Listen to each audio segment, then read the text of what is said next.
very happy to be here today with Camille, the founder of the Float Spa. Thank you so much for joining us this morning. Thank you for having me. Fantastic to have you. How are you? I'm very good, actually. I'm in one of our, I know we're going to be talking about it today about how we've diversified our business, but I'm in one of our brand new therapy rooms. So it is all a little bit bonkers. There is wet plaster on the wall. I mean, it's all, this angle looks Does okay. it smell of fresh paint and the tools are right next to you? It actually smells of wet drying plaster, so it doesn't smell. you know, it's a fantastic sign that things are in movement and new stuff are coming up, right? Exactly that. Fantastic. So let's just start. Camille, you run a health and wellness. This was so hard to say. Sorry, health and wellness center. You offer loads of different stuff. So you have flotation, massage, holistic therapies. Can you tell us more? Yes, so I call us a complete health and wellness centre or health and wellbeing centre, and all our therapies and treatments are all aimed at improving your life.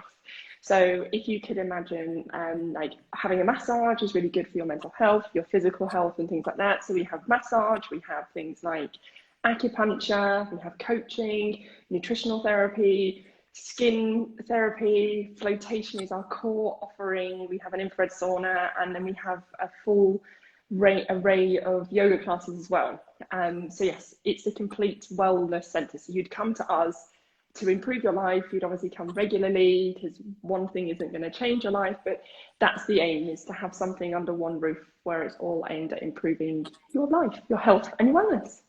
Fantastic. And you're based in Hove? Yes. So Brighton and Hove, we're a stone's throw from the sea, so we're very close to the sea. So when you come out, you look to the right and you've got the beautiful beach. It's great. That sounds very relaxing, just as you go out of your treatment to be able to see the sea. That's fantastic.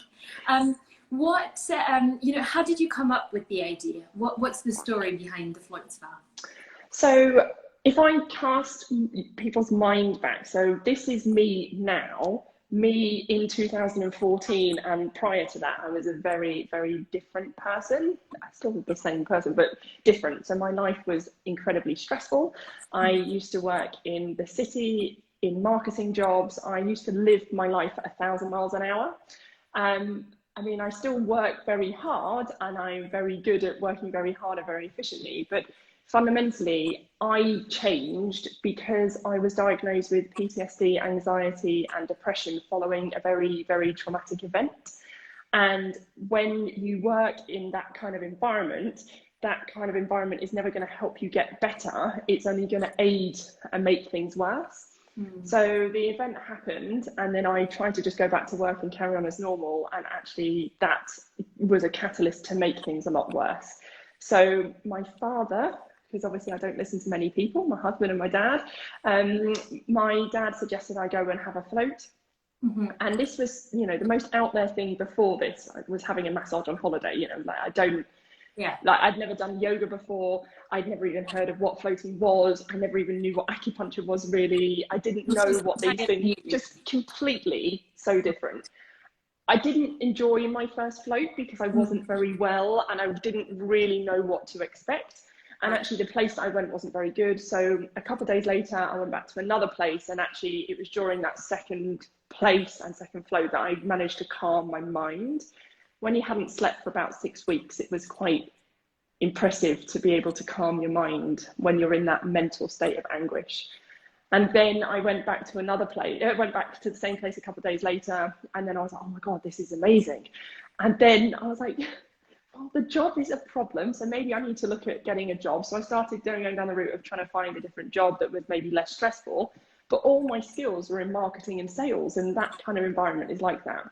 So I then said to my now business partner, AKA my dad. That's fantastic. I love that your business partner is your dad. I think that's wonderful.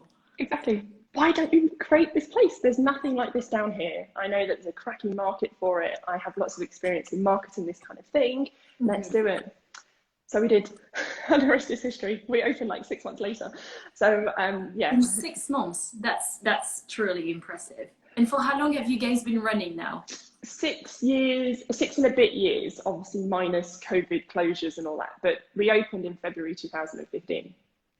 February, wow, that's really impressive. And I'm sure a lot of people that are watching us right now, and myself included, I want to book a treatment. So if people want to do that right now, Camille, what's the best way? Is it to go to your Instagram profile and then you go to the website? Exactly that. Go on to our Instagram. There's loads of different images of all the treatments that we offer.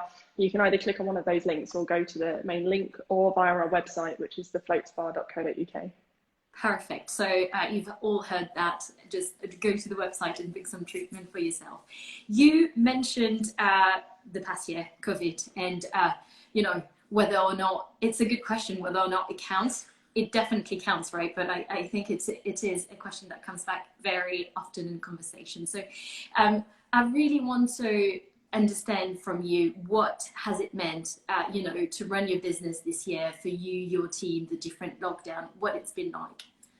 So obviously before COVID, so before March 2020, we were solely reliant on people coming into the centre. So when we were hit badly, it's like, right, you're going to close on March the 20th.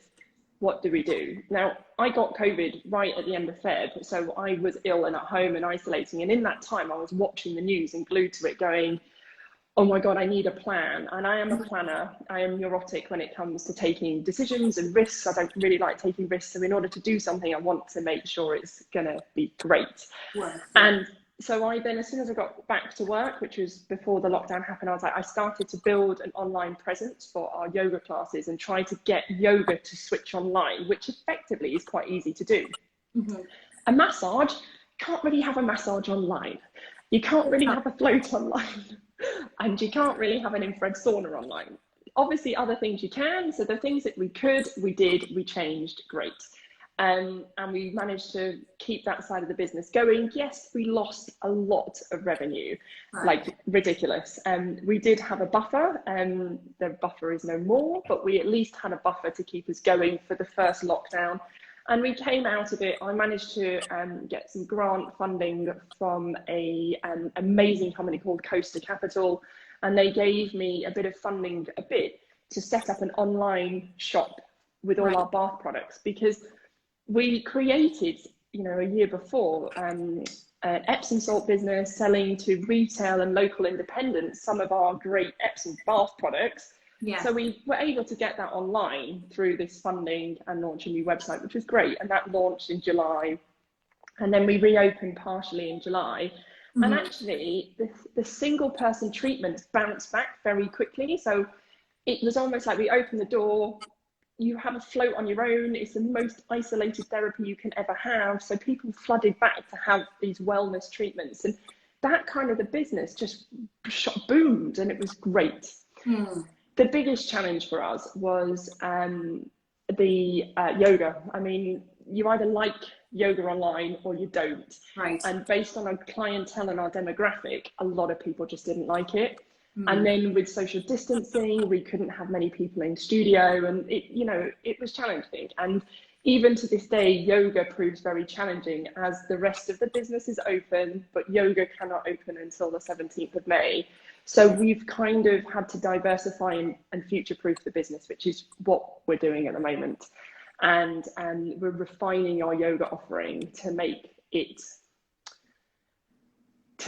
the business less reliant on yoga and more about the kind of therapies and single person treatments that we have. Because if we go into lockdown again, so the past 2 lockdowns we've had, we have been able to open for clinical cases, so for mental health and physical pain, because we're a health centre and we offer these treatments. So those have been okay. It's group yoga that's just and it's different, right? And it's exactly as you said, it's such a personal experience, and most people go to those classes. I know I do, because it is my moment and it's my deconnection from the rest of my life. So if I do it in my own living room, this kind of, you know, disconnection might not be as easy as going into a physical space. So you are reviewing the whole approach to online yoga for you and your business. And with COVID, so you had the shop online, had yoga online. Do you think the online shop, is that something that happened with COVID? Do you think you were able to launch that so rapidly as well because you had the opportunity? I have got a degree in digital marketing, so I'm all a big fan of digital, but I actually promote no digital and no sensory input and being free from tech and switching your mind off and everything. So to surge and launch something online is kind of, in my opinion, quite hypocritical. Yeah. So it was never anything we had in the pipeline. We have our little tiny retail offering at the front of the business. I never envisaged doing anything online. So without COVID, we never would have done that. Thank God we did. Sorry. It opened so many doors, and thank God we did, because it was the online shop that kept us going the past 4 months. We've been very unfortunate in the way that our business is set up with our landlord. So we haven't been able to benefit from the small business rates relief or anything like that. So we've had such more pressure on us that we had to do something in order to survive. And we have such a loyal client base, and those are, hands down, if we didn't have the loyal, amazing customers, we wouldn't be here. If we didn't have the online shop, we wouldn't be here. And if we didn't have the teachers still teaching and slogging their guts out from home and being so amazing to be able to do that, again, we wouldn't be here. So it's all those little bits. And, Coaster Capital, the funding arm, if they hadn't given me that money, we wouldn't be here as well. So there's lots of reasons that we are here and that we're incredibly grateful. But yeah, that's fundamentally how it is. I mean, it's fantastic to see how much you've adapted so quickly. You were saying the online classes for yoga started in March. That's straight as we were going into lockdown. So it's incredible to see how you've adapted. And I think that's one of the biggest strengths of small businesses is that they're able to be agile and adapt and just change. As a business owner, what's your biggest takeaway from the COVID crisis? Like, what's the realization? I think it's really funny because I won an award for resilience. And when I heard of resilience about 2 or 3 years ago, I really hated the word because it was very much like, building this barrier against things that are going to hit you. And actually, I think it is that resilience. And in a way, I think the government has not supported limited company directors because it knows that the limited company directors are the people that will put blood, sweat and tears and sheer grit and determination to make sure their little baby, which it's like my 3rd child, will not give up. And that's it. It's that, we've used this time to stop and think, and it's amazing because when is the last time that everyone stopped and think together? And we have repositioned in terms of some of our offerings, how we do things, something I've wanted to do for a while, but we've never had time to do. So we now have the time.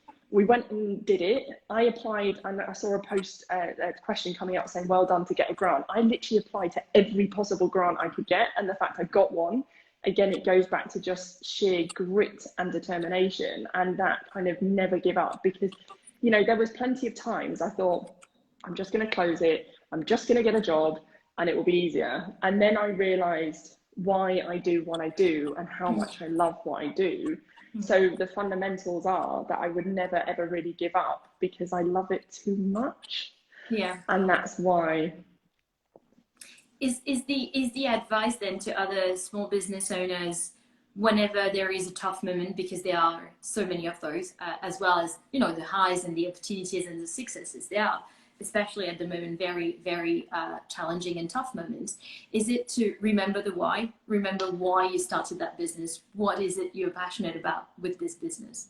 100%. I mean, with anything, it's like there are times when you have to dig deep, and you know, I am not out of the woods yet. We are now open and we're really busy, which feels great, but in terms of revenue, our revenue is a little bit static because of all the sessions and everything that have been on people's accounts, which effectively people have paid for. So now it's getting all this, we are so busy, but you know, in times before COVID, being this busy would mean a surge in revenue. It's kind of not quite reflective of how busy we are. Right. So being real. But we're not out of the woods. I trained with a world-leading behavioural scientist in the past year, and I think understanding why people do certain behaviours, understand why people make changes, it makes all the difference. And it is that very much not giving up attitude, because I mean, there are plenty of dark days. I have shed many a tear. I have had many a sleepless night. I've been, once you've had a mental health diagnosis, in all the management tools and everything you do, I'm a cognitive behavioral therapist and everything you do, you still have moments of madness. It's my mental health challenge, so I can call it madness if I want to. And there's been plenty of dark days, but actually it's understanding for me is that one dark day you can sleep on it, and let's hope that the next day is slightly better. And if you take 2 steps forward one week and then have to take a step back, accept that that's okay, because hopefully you can take 2 steps forward the next week as well. And it is about pushing forward, never giving up, and trying as hard as you can. We were lucky in many aspects. We had to pay all our rent. We weren't able to get some of the bigger grants. And we are very lucky that we had such incredible clients that kept supporting us. But it was communicating with them and explaining to them what was happening. Because a lot of people, when things happen like this, is a tendency just to recluse. And actually it's putting yourself out there a bit more and showing that vulnerability, I think, was important. So therefore people came with you as part of the journey. Does that even make sense? No, I think this is incredibly clear, and I think this is something we've seen as well with our members, is that how do I keep in touch with my customers as my shop or my business is closed, or I cannot operate as I used to, and how do I keep in touch with them? And I think it's incredibly important, and as you said, it's thanks to how the loyalty of your customer base that the float spa kept on going, and the treatment bookings, and I think this is wonderful. And I think being transparent, as you said, and vulnerable, and just communicating that with them, I think is a fantastic tip for other business owners. Trust is so key. We are reliant on people coming in, so we don't have the benefit of people not coming in. So people need to trust that we are super clean, super hygienic, we really care, that we're not cutting corners and stuff like that. And I think when we were launching in July last year, I did loads of videos explaining like our cleaning protocols and all this stuff. And I remember someone came in and was like, I was really worried you weren't going to do that, and seeing how you do it was amazing. And I think I just opened the doors and went, this is what we do, because we do it anyway. I don't have anything to hide because we're doing it. Let me show you what we do. And I think that worked wonders in our favour, because then people were able to trust us much quicker. Yeah, and especially when you have a physical space and you offer treatment, and it involves contact and being closer to each other. I think we've just spent the past year being very wary of not being close to someone else and touching someone else. So I think showing that and communicating that with your client definitely helps. And as an individual, personally, I think this is incredibly important in the brand that I follow and the small businesses that I shop with. I think this is something very, it's very important. So I think this is another very great tip for anyone else, maybe reopening, watching us, and just communicate about the measures you're taking, and how you're adapting your business to be COVID friendly within the guidelines. We had our COVID inspection a couple of weeks ago, and I was so nervous. Really? And yeah, they just turned up randomly on a Monday morning at 9:45. I was very shocked.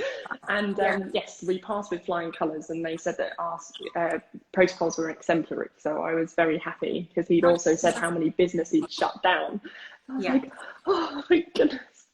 Yeah, but I think that's another great sign that look into it early. There's loads of information online. Do what works for your business and to make your customers comfortable, and to make sure you can continue running smoothly. I think that's another fantastic tip. In terms of what's going on right now, you have started to reopen step by step, right, since the 12th of March, which was April, sorry, which was the first ease of restriction. There's further dates coming along, the 17th of May. What it's been like for you with the ease of restrictions? So we've so in the first lockdown, we were closed, completely closed. And then we were able to open just the single person treatments, which was the sauna and the float tank, in the beginning of July. And then because we know that we have this pool of people with mental health and things like that. So actually since the middle of February, we opened a couple of days a week just under very clinical restricted cases, which was amazing. So we started to have people that were in dire need coming back, because we knew how much their mental health was being challenged. But then that was lovely, but it wasn't the masses, as I would call it. And then yes, since the 12th of April, it has been a little bit bonkers. So my favourite analogy is that we're swans. So if you think of a beautiful swan that's on the surface, swans around and looks very calm and serene, and then under the water is like paddling.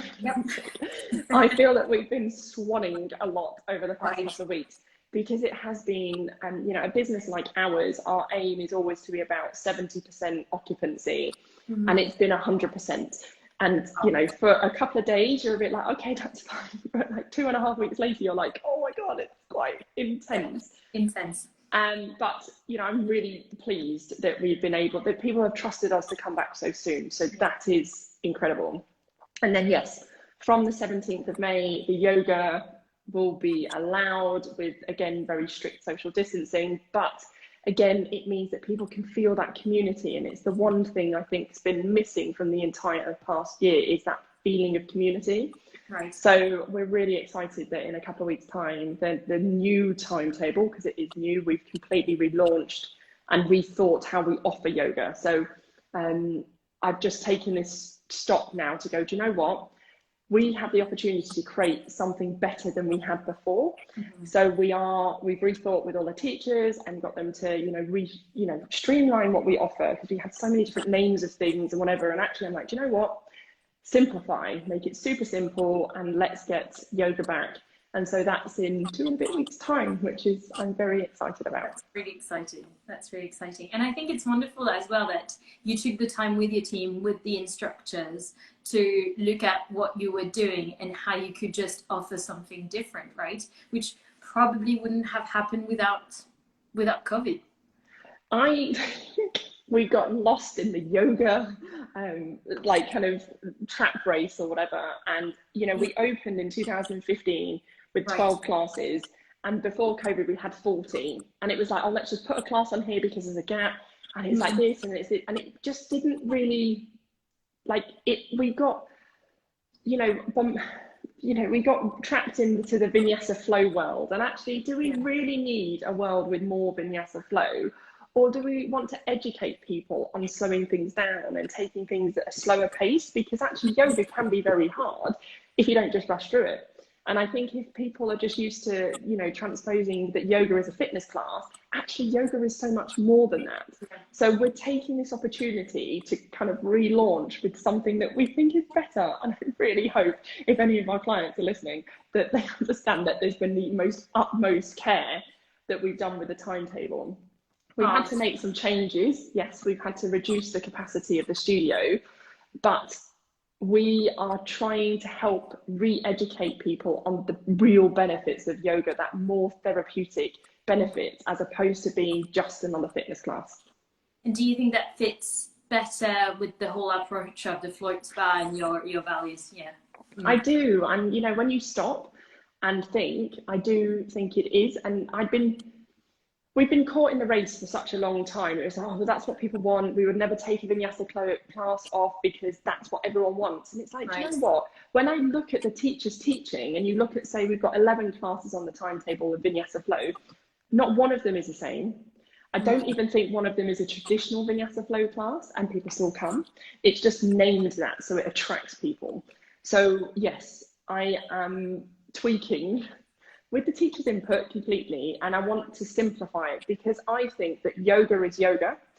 It's all a hatha derivative. It's yoga is yoga, and it's actually the teacher that makes the difference. So by understanding the teacher, how they teach, is going to give you an idea of what the yoga class will be, as opposed to it being labeled something and the teacher trying to teach what it's labeled. It's a complete different way around. Absolutely, completely different approach, right? And so this is coming very soon. There are other easing of restriction coming. How do you see the coming months? How do you see the coming, with the ease of restriction and everything starting to open back and having a kind of new normal?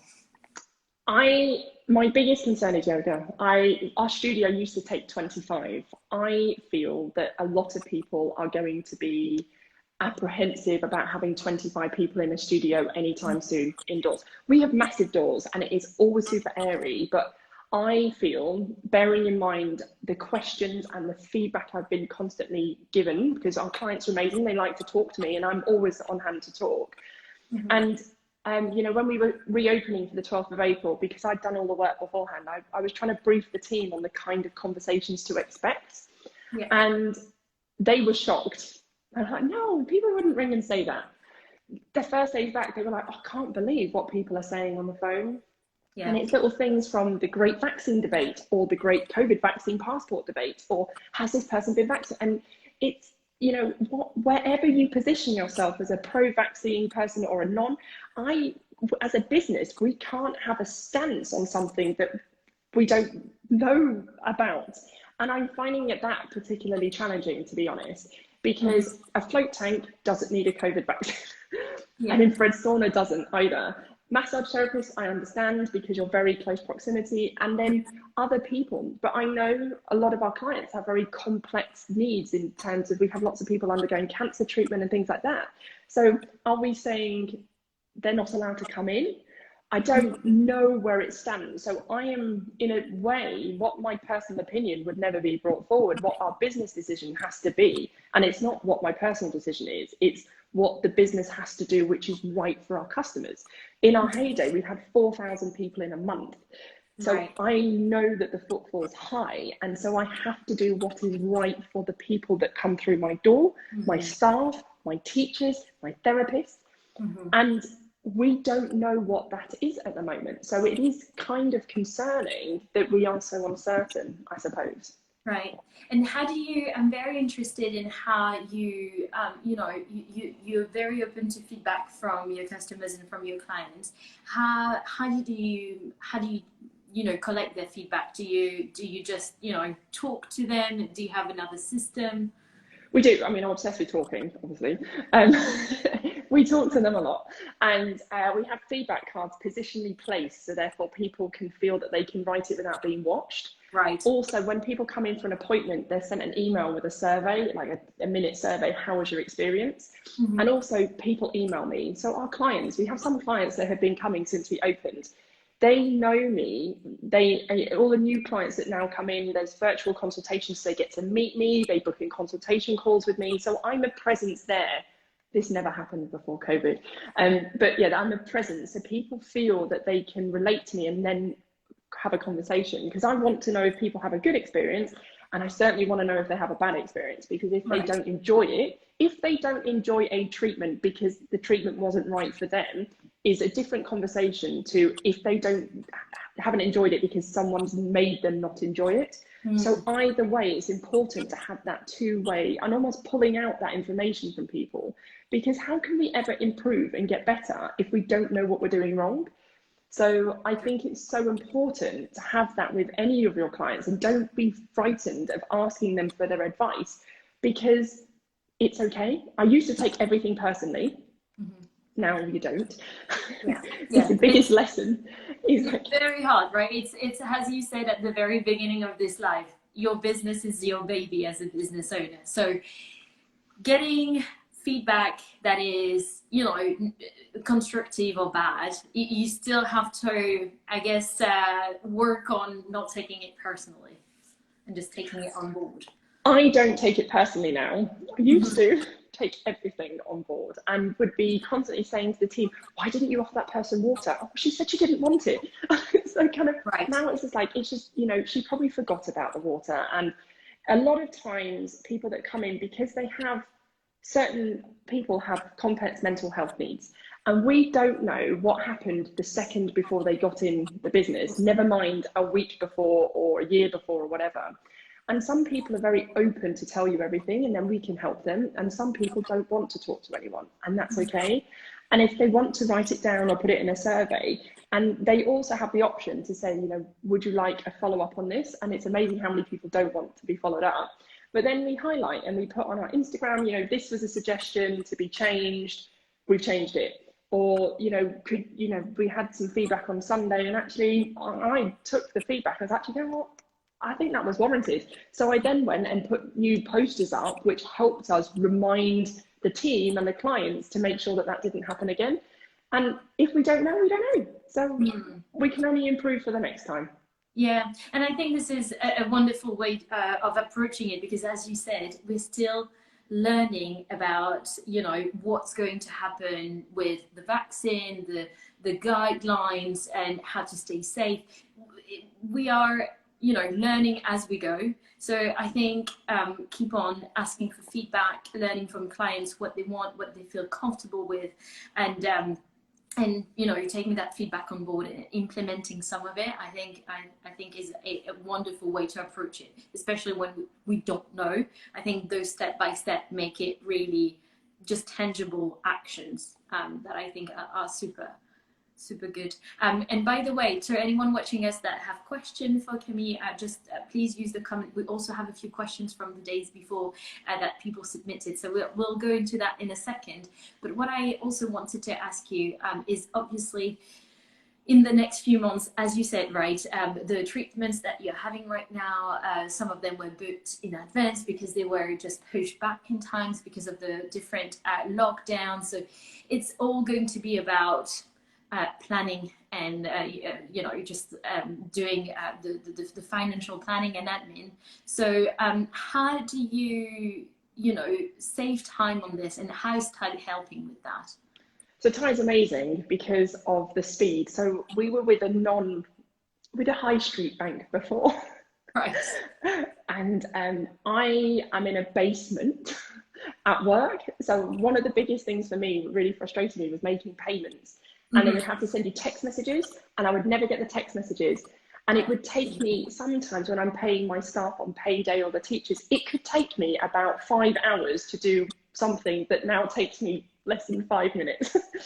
So I love being notified of payments coming in. So it helps me keep track of things, because there was times you send an invoice and you forget about it. And especially because we have lots of retailers that we supply our bar salts and stuff like that. And so that ping notification is life-changing. So I'm like, oh, great, that person's paid. That saved me loads of time. So once a month, I don't have to go, oh, let me get this, let me print out the bank statement and let me look. Because from the Floats Bar point of view, we have about 250,000 transactions a year. Yeah. And I have a separate business, a training school as well. And we have loads of transactions. And actually the process of how much time it saves is life-changing. And so, yes, that's why it's so good. It just saves time. And that is, as a business owner, the one thing that you are is time poor. So anything that can help you save time is a winner. That's fantastic to hear.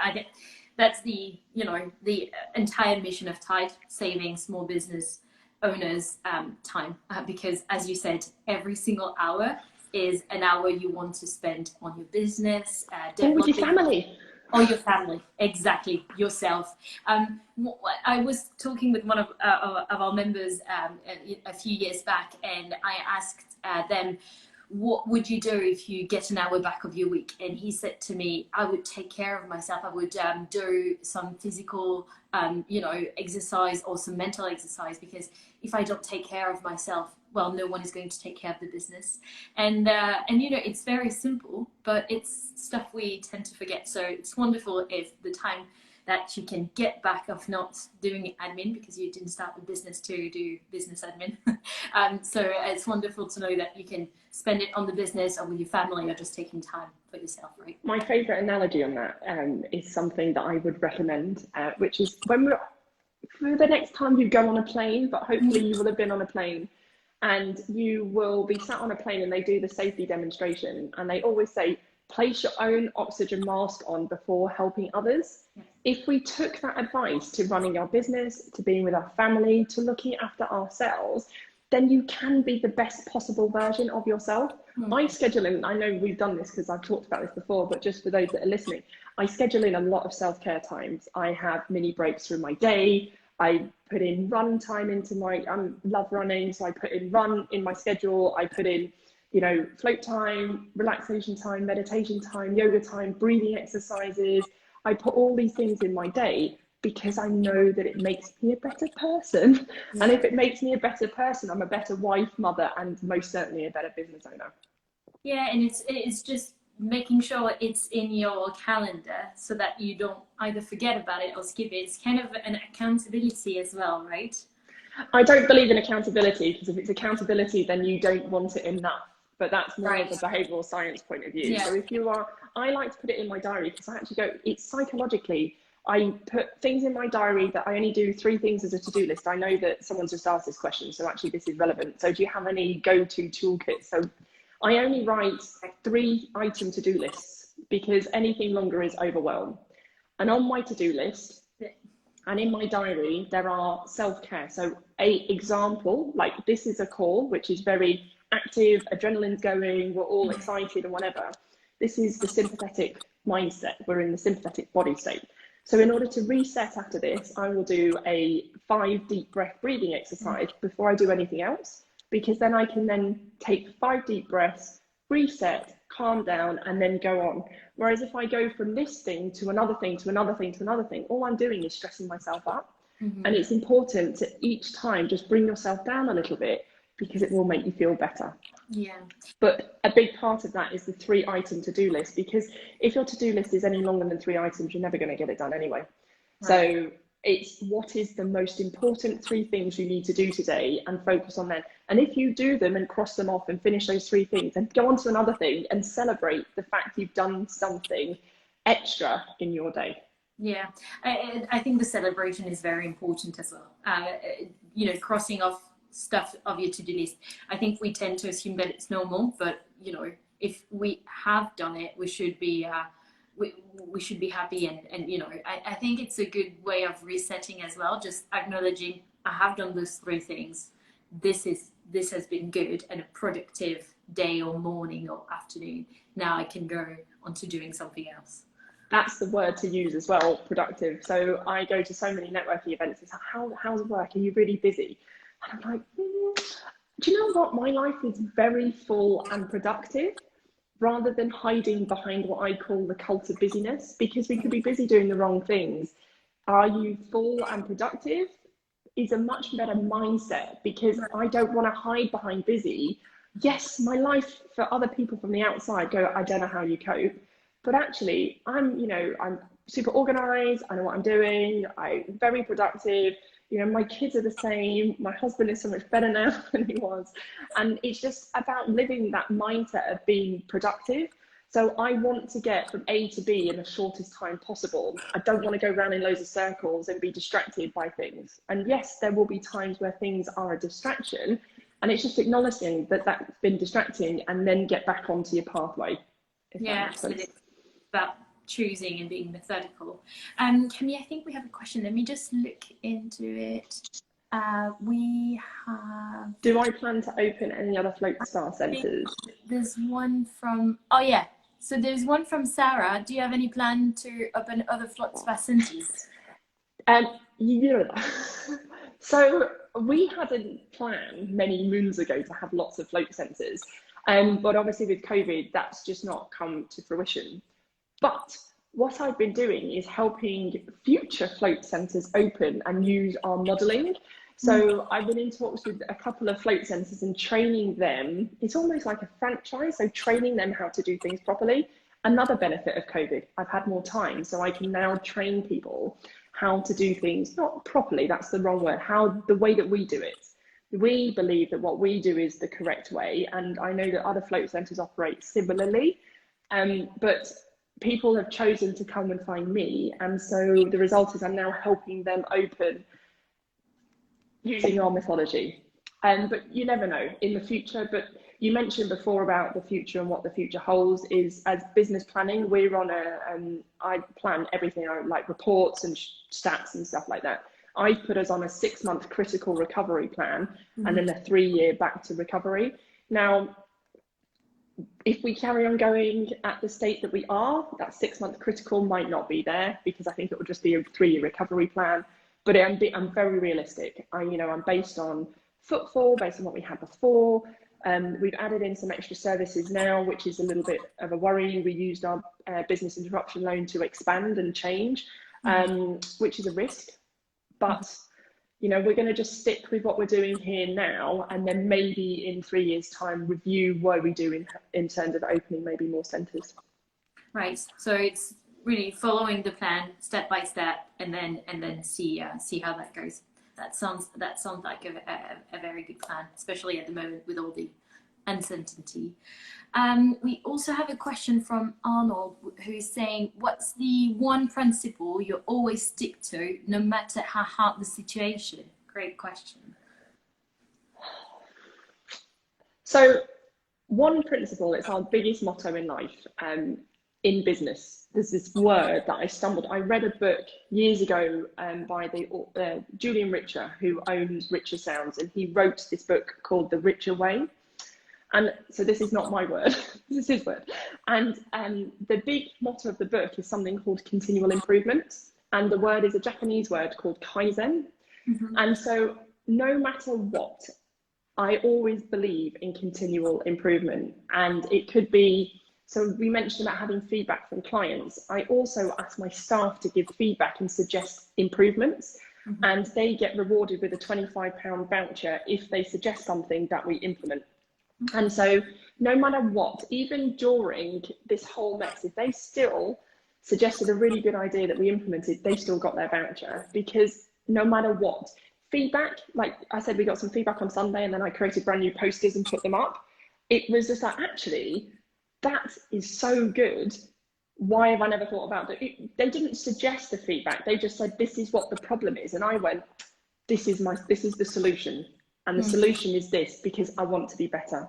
And actually, that's what it is, hands down. With the relaunch of the yoga studio, I believe it's going to be better. My clients might not, because they don't know yet, but I believe it's going to be better. So hands down, Kaizen and the continual improvement are screensavers on the computer and everything, say it. And it is all about continuously improving. I believe in continuously learning, continually furthering knowledge. And I think that is what makes us why we're here today. That's how we survived the past 6 years, because we are not the same as we were 6 years ago. We're way better. I think that's wonderful, and I think that this is a great way to finish this live. I think the idea of the constant evolution and constantly looking for how we can continue to grow. This is why I absolutely love the idea of you helping to training new people to open more centers, because you're teaching, so you are passing on your knowledge, which I think is a wonderful thing to do as a business owner. Thank you. Well, try. It's just, I love inspiring the next generation of wellbeing professionals, and I genuinely believe that if we put wellbeing in the forefront of people's minds, then we hopefully can protect ourselves from anything like this again. And I hope that comes forward and comes to play. Yeah, absolutely. That sounds wonderful. Camille, thank you again so much for, you know, spending a bit of time with us this morning. It was wonderful to have you. You know, for anyone watching us live, thank you so much for joining us. And if you want to book treatments or look at the new yoga proposition from the Float Spa, head to their Instagram profile. If you're watching this after the live, go straight to their website. And yeah, thank you again so much, Camille. Amazing. Thank you very much for having me. It was an absolute pleasure. Thank you again so much. See you later.